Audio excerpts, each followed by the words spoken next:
Welcome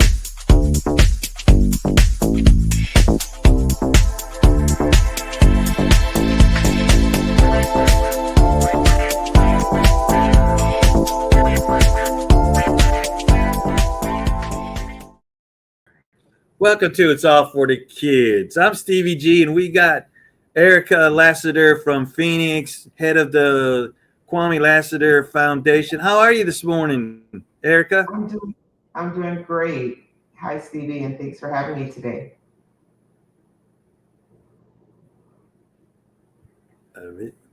So I know that it's sunny and warm out there, right? It's freezing. I woke up this morning, it was over 40 degrees, 40 something degrees.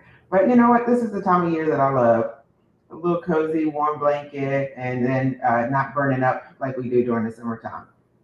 Well, no wonder why our friends, Bankston and Kennard and all them guys are going to play golf in the afternoon now instead of getting up at 6 o'clock in the morning to play. Absolutely. Look, they're spoiled. We have beautiful golf courses, and this is the time of the year right after the overseeding that they look absolutely beautiful. Oh, you can say they're spoiled with a capital S, okay? I mean, they're really spoiled, okay? I went and played golf with them, and it's like, hey, Stevie, you got this? And they smoke cigars, and I always go, hey, did you bring your cigars? I'm like, man, I want your life. I know I don't want all the pain that they went through, right? Because we know they've had several surgeries. Mike has still got a bad bum knee that he's waiting for the swelling to go down. So I don't want to do that part of it, but I sure do enjoy that they get all this hanging out at, Castro's Cigar Lounge, going out in the community, reaching out to people, doing a lot of good stuff. I mean, They do. They've earned the right to have this moment in their life. But yeah, I think they're milking it. Oh yeah. Speaking of that, you kind of like Stevie. You scheduled and set up this whole foundation, Lassiter Kwame, foundation. What? This is going to be your 6th annual golf tournament? Yeah. So the foundation, Kwame and I started together back in 1999. However, the golf tournament, the Memorial Golf Classic, this is going to be our 6th year coming up. So I'm excited about it. It is a lot of work, with everything else that I have going on, but it is one of the most fulfilling events that I've had each year. Oh, I know. And like I said, so how'd you guys get started in '99? I know how I got started in 2004. It was just luck of the draw, and I still don't know how I'm doing it, here in 2025, 26. So how did you guys get started back in '99? So one thing, Kwame and I both grew up in Newport News, Virginia. One thing that we always wanted to do is just do something in the community or do something to give back to others. Him and I both, came up in an area where, we didn't know what we didn't know and didn't know that we didn't have until we moved out of the area. So we started what was called the Lassiter Tackle Foundation, which is teaching all children to kick off leadership and education. The goal was to give schools, Title I schools, supplies that the teachers needed. A lot of times the teachers had wish lists that wasn't being supplied or given to from the government or from the schools. So Kwame and I took those wish lists and we donated to the school. The first school that we worked with was TG Bar, and literally purchased all those things from our own pockets at that time.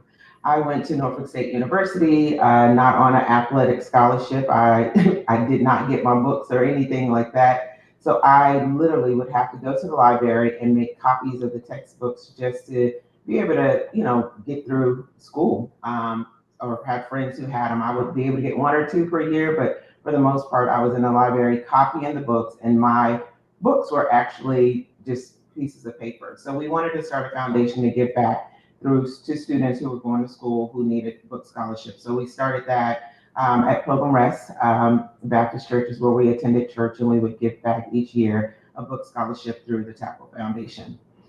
2014 is when it became the Kwame Lassiter Foundation, so that we could umbrella more with the sickle cell anemia aspect. Sweet. So, there's a couple things right there. One is you could have been a great employee for Kinko's, right? Because that's what Kinko's did for all the professors. They would take several books. And the only reason I know that is because I'd always take a no-brainer kind of time off from the government job and just go out there and go, look, let me just do this piece. I don't want to deal with the public, and just make copies of several books and Right. then they bound them together, right? Similar to what you were doing. And then, so you and Kwani grew up in Newport News? Newport News, Virginia. I got a good friend that was there and worked at the Hotel Washington in D.C., and she called it Newport Snooze. Really? Yeah, as No. a joke, because I guess But it's all Conway there's a big is naval base down there too, right? Oh, it's multiple. So I basically grew up around the whole military community from Langley to Fort Eustis to over at Norfolk Naval Station. So yeah, pretty much Tidewater area. The best come out of that area. So Oh man. I'll get So started in the list, but yes, I'll start with me and Kwame. well, that's sweet. So I know like you said, you started with tackle doing education out there and then converted to the Kwame so you could do more. So are you still doing, helping kids with school books and educational wise as well as the sickle cell side of it? We do. So the foundation raise money from this golf tournament that we do each year, and our goal is to give back to students in Newport News, Virginia. So one of our focus is a scholarship. We were able to break, I don't even have the number, six or seven students who leave Newport News Public Schools and go into college, 2 year or 4 year, and we basically, go through a little interview or application process. Those that we've stayed in touch with are doing very well, and we're proud that we're able to give back to our community. Keeps Kwame's name and legacy alive in the Newport News area because we've been out here now. I've been out here 30 years. Both of us actually would have been 30 years for Kwame too, because he came in 95. So we've been out here for such a long time that, just making sure his name stays, people are aware. And a lot of kids that we interview, they really don't know, who Kwame Lassiter is. A lot has changed. So we want to Right. make sure that we keep the legacy alive in Newport News. Oh, I know, and it's an honor to that I got through our good friend, Big Mike Bankston, and we can always slap him around a little bit because we always do. But I found out through him of the golf tournament you're doing in February, and I'm honored to come play in it, sponsor in it, do whatever I can to help raise more money, figure out ways to maybe throw a party the night before, instead of all the football players, just smoking cigars, maybe we get other people to come in and, pay money to draw numbers to see who to get to pick to play on their team type deal, type deal. Yeah. But anyway, just different ways to help raise, I know that we're going to do, sponsor one of the par threes out there, raise some money out that way, help you with the cigars, anything else we can do. Because I've already reached out to several different companies out there like Southwest Gas and some others to see if they can't figure out a way to pony up some money to help your foundation there, Erica.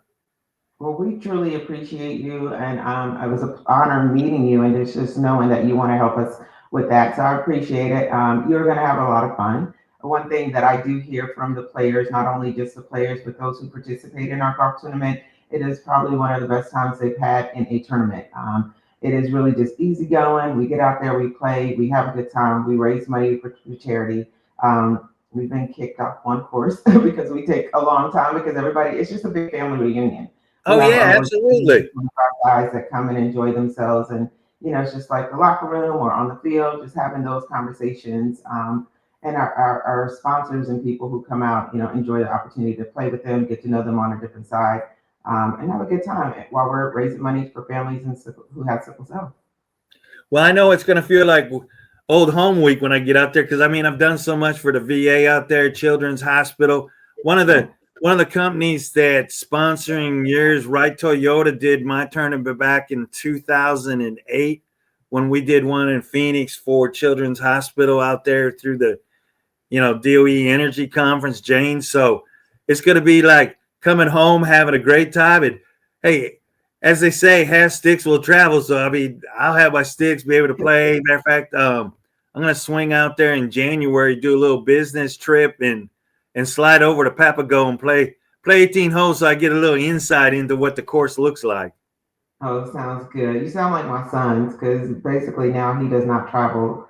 Kwame the second. He does not travel without his club. So have sticks will play is definitely a good slogan. Yeah, and not that, but it's a great way to meet new people. Same thing with lighting up a cigar, meet all new people. I bumped into people all across the country sitting out back of a hotel, and everybody goes, "Hey, you mind if I have one?" I go, "No, I have one," and you just build a bigger network of coming. Like I said, I got several of the people from Southwest Gas that are going to register and play and see if they can't get their corporation and kick some money in to be a whole sponsor or sponsor one of the other line items that you got listed there. That'd be great. That's one of the places. I mean, we have a lot of people come out and play and have a good time, but that's one of the areas that we've kind of not had a lot of corporate sponsorships. We have our faithfuls, like you mentioned, Jane, who's awesome with Right Toyota. We also have had Suzuki Law, who's come back each and every year to support us. Glenn Ponkey and his group. Each year we have our faithful. So having new companies and corporations join us just to see what we're about, see what we're giving back, what community we're giving back to, and that it's a good time. I'm hoping that we gain some new followers and supporters. That'd be great. Well, I know that Stevie's going to be up there promoting and telling everybody and spreading the word all over the place to come out there. Because it's not that far of a drive. I got some folks coming over from San Diego that are going to register and come play in it. I got some that come out of Vegas that'll come down. Marlon Greenwood, that's head of the Alumni Association, NFL alumni up there in Vegas, will probably drive on down and see who else we can get to come on down out of Vegas. Yeah, so Harold Joyce, who's also helps us get a lot of sponsorship, he's from San Diego, and he'll be coming out. I don't think he'll be driving, but he'll be coming out. Golden Pear has been one of our top sponsors for each year, so I know that they will be happy to meet some of your San Diego golfers to come join us. Well, that'd be great. I'm going to be in San Diego next week, so I'm going to go see Pete Shaw. He used to play for the Chargers, and maybe Willie Buchanan that played for the Green and Gold out of Green Bay. Maybe I know if I bump into Pete, I know we'll be smoking a few cigars and hitting a few golf balls. So I'll see if I can't get them to figure out a way to come on over. Yeah, Pete and Carrie have tried to come in the past, and then we had the COVID stopped a lot, and then I know they've had a lot going on. So if it works for their schedule, I actually just got a message from Carrie about Super Bowl that's coming up. So if I don't see them there, I would love to have them here in Phoenix. Yeah, I know the Super Bowl's in San Fran, and I know that they asked me to participate. I've done a charity tournament the past 3 years, and I'm just not going to do one in San Fran because one, they moved the alumni tournament up to Tuesday from Wednesday or Thursday to Tuesday. So it kind of makes it hard to go throw another one in or participate. And let's just face it, San Fran's just a little bit, the stadium's in Santa Clara and they're doing stuff up in San Fran. I was hoping they were going to do stuff in Santa Clara so I could just hang out in my favorite hotel down in Monterey, and play some golf down there around Monterey that week. But hey, they're going to move to LA the next year, and then they're down to Atlanta, and Atlanta will be a good time. Yeah, you know what? We were, I think it was 2015, we were in San Fran, and you're right, everything is being held. I won't talk about that on this show, but we are having our fashion show, and it's in the area. It's in the San Francisco area. And I don't find the need to go to Santa Clara unless I'm going to the Super Bowl. Exactly. Back Sunday morning.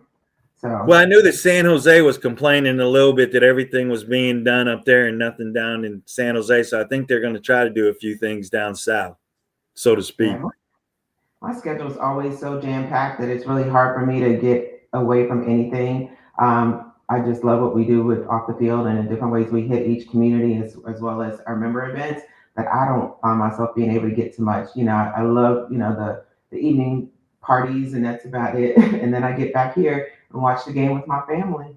Exactly. That's what I did the past 3 years. Be there, fly back home either late Friday night or fly out Saturday morning to watch the game on Sunday. Hey, there's a lady, I can't remember her last name, but her first name is Greta, that's involved in that whole some of the week events before the Super Bowl and raising and doing things for the teachers, with notebooks for the kids and supplies for the school teachers and stuff. I'll get you. I'll send her contact to you because I know she helped us with the USO when we did the tournament in New Orleans and getting packages out to the schools for the teachers for the students down in New Orleans on the West Bank when we did that tournament back in August. Yeah, her name doesn't ring a bell, but I'm always willing to support where I can. Well, And I'm if I can't thinking, be there, I try to figure out a yeah, way to get support. and I'm thinking she might be a way that she could get you, help you with supplies to help the teachers and the kids out there in Phoenix with your foundation, That would and be maybe that's even a way to participate in the tournament in February, bring some stuff out for the kids, education wise, and the teachers and the schools. that'd be awesome. I love that. I love all these ideas. Keep bringing them. Hey, I always call it cross pollinating. It's kind of like regifting. At Christmas time. Hey, I got this stuff. Let me go put it over here. Let me go see how I can help there, type deal. So I just want you to know, I just put an order in for 375 cigars. Okay, Oh so wow. well, because I figure for your tournament, the 25 celebrities, and then we got 21 cigars we're putting in the humidors. That you're gonna either raffle or auction off, and you know ask Mike. Once he smokes one, he's got to have a second one, and then there's a third one. So, Yeah, don't give hopefully, him all those special treatments with all the cigars. Save them, save them for our supporters and our guests. But yeah, no, I'm not much of a smart cigar smoker. But after a successful tournament and we raise a lot of money, I may hit one. well, we got them infused with vanilla vodka and infused with Kahlua that are sweet. So they're the mild ones, no aftertaste, no burn. So it's amazing because there's more women smoking cigars now than ever before. And actually, it's one of the large markets besides the NFL guys that are buying the SGC cigars to help the kids. Yeah, there are a And few groups here, and actually, one of my NFL sisters tried to teach me how to smoke a cigar at a winery, and it was a funny sight. So yeah. we'll Hey, see. so We'll see. I got a little surprise for you, girl. Um, What's that? I got the bands being made with the Oh, Kwame good. foundation to put the bands on the cigar, so they'll be your custom cigars for your Okay. tournament.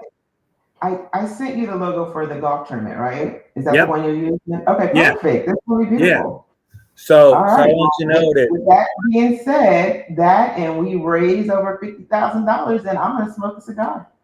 All right, but like I said, you and I talked, and and Mike talked about it and everything, and I got my guy printing them up, and then when I get them, I'll put them on the cigars before we get out there, so that all the cigars will have, Kwame's picture, the foundation on the cigars. Awesome. I love it. Thank you. Hey, anything we can do to help you raise more money for sickle cell and for tackle, teaching the kids, helping the kids, that's what it's all about. So It is. And I mean, just the small story for people who don't know, my son, Quincy, was born with sickle cell anemia. He lived 16 years of excruciating pain and not being able to participate like his brothers. Like we've done several different similar to this podcast and just did a documentary that'll come out in January, just kind of share why we are doing what we're doing in the community.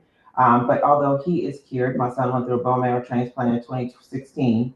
He's now cured from the disease, but we still want to remember those who are going through it and still trying to live a life with pain. So that's why we do this tournament, just to provide the resources. And right now, a lot of people are in need, not just the sickle cell community, but a lot of our sickle cell community is in need. So any help anything that we can do to help, especially during these times, the holidays when it's really tough on a lot of people, our foundation steps in when we can. So this really means a lot. Your support, giving me this opportunity to talk about the event, it really means a lot to what we're trying to do and keep Kwame's legacy and vision alive. Hey, so Erica, before I let you go, tell everybody how they can reach out to the Kwame Foundation to donate, to participate, register to come play in the tournament. Because if it ain't fun, we ain't doing it. And we know, like you said, you had so much fun. The golf course told you couldn't come back to. It's probably Acatello. Well, It's probably Acatila. So we're going to no, Papago to where no. Derek. I'm not saying, my kids are raised on Acatila's golf course. I'm not saying any names, but I know yeah, that. yeah, yeah. But No, it's Our foundation is the Kwame, Kwamie, Lassiter Foundation.org. That's where you can go click on the golf link and register for the golf. Also, there's a donate link. Feel free to go on there to donate. The tournament is on February 20th. It's on a Friday this year. For multiple years, we would have it on January 6th, which is the anniversary of Kwame's passing. However, with my sons and their schedules with playing football, they wanted to be able to participate. And last year was the first year they could participate because we moved it to February.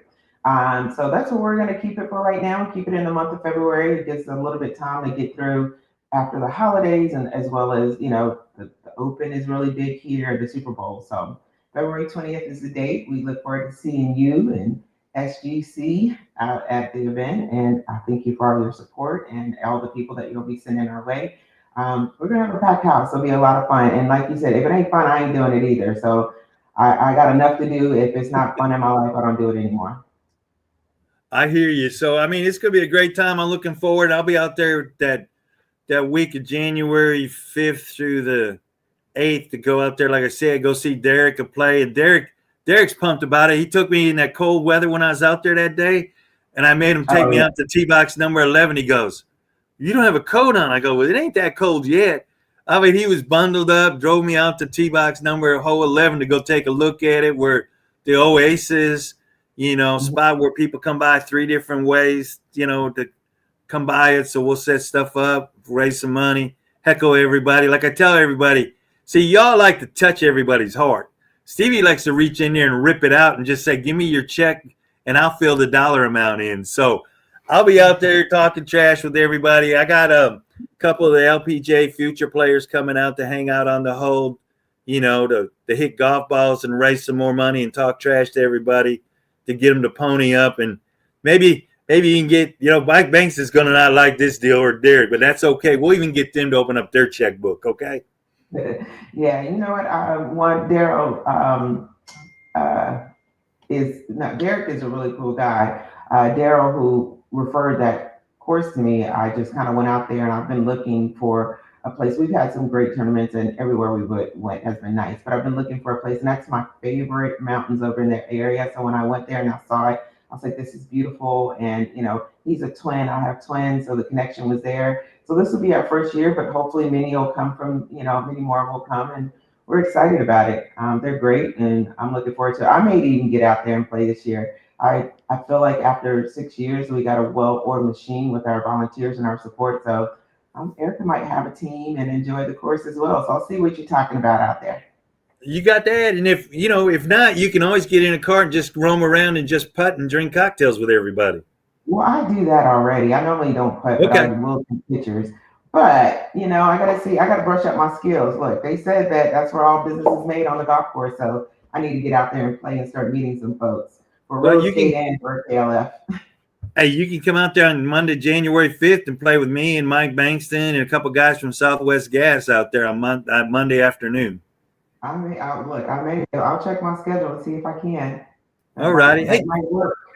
I know you said you're swamped. You got a lot going. I know that you got plenty going on with the foundation, your day job, everything else you're doing. So I appreciate you taking the time out to come on the show. And hey, I look forward to seeing you. Have a great Christmas if I don't talk to you beforehand. But I know I will be, because I'm trying to get a whole bunch more people to sign up, more items for you. And like I said, I'll see you in January for sure. Thank you so much. Thanks for having me, and I appreciate you. Hey, I appreciate everything you do, and it's an honor to come be part of it. Well, it's that time of year again. It's time for the SGC Foundation Christmas Party / Toy Drive for Children's Hospitals. Now, the children's hospitals get a lot of donations for a lot of things, but one thing that they don't get money for is to buy Christmas presents for the kids, or to maybe have a little party for them around Christmas time. If you've ever been in the hospital around the holidays, or know someone who has, you know what a drag it is. Well, SGC wants to get out there and help raise money to donate to these hospitals so that these children can have a wonderful, nice, safe holiday. You can go to SGC Foundation's website to make a donation. Remember, to donate, go to the SGC website and hit the donate button. because don't forget, it's all for the kids.